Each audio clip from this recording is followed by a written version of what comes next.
तेजस्वी गडाळे यांच्या ऑफिस जनसंपर्क कार्यालय, त्याचबरोबर अटल सेवा सुंदरशा योजनेचा ऑफिस घटना निमित्तानं केंद्रीय राज्यमंत्री मुरलीधर मोहोळ साहेब, त्याचबरोबर या मतदारसंघाचे लोकप्रिय कार्यसम्राट आमदार हेमंत रासने साहेब यांच्या शुभ हस्ते होत आहे. काय सांगाल सन्माननीय मंत्री महोदय, आज आपण गटाला आज वेळ दिलेली आहे, आपण काय सांगाल? तेजसला सर्वप्रथम मनापासून त्याला शुभेच्छा व्यक्त करतो. आमचा युवा मोर्चाचा पदाधिकारी प्रदेशावरती तो युवा मोर्चाचा सचिव म्हणून काम करतो आणि खरं तर या भागामध्ये एक सामाजिक कार्याचा, राजकीय कार्याचा एक वारसा तो पुढे चालू ठेवतोय.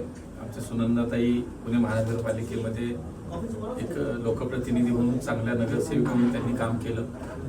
गडाळे कुटुंब या सगळ्या भागामध्ये अनेक वर्ष त्यांचं एक राजकीय, सामाजिक या सगळ्या कार्यामध्ये नेहमीच अग्रेसर असणारा हा परिवार आणि तेजस्वी आज गेले काही वर्ष भाजपमध्ये खूप चांगलं काम करणारे कार्यकर्ता म्हणून त्याची ओळख आहे आणि आज त्यांनी जनसंपर्क कार्यालयाची या ठिकाणी सुरुवात करतोय. करता हा संस्कार भारतीय जनता पार्टीच्या कार्यकर्त्यामध्ये आहे. पदाधिकारी असो, कार्यकर्ता असो, लोकप्रतिनिधी असो, तर जनतेचा चांगला त्याच्याशी संवाद आणि समन्वय राखावा, यासाठी एका चांगल्या कार्यालयाची निर्मिती असावी, ते व्हावी आणि त्याच्यातनं काम करावं, ही एक भावना त्याच्या मागचे कायमच भारतीय जनता पार्टीच्या कार्यकर्त्यांनी ती जपली आहे.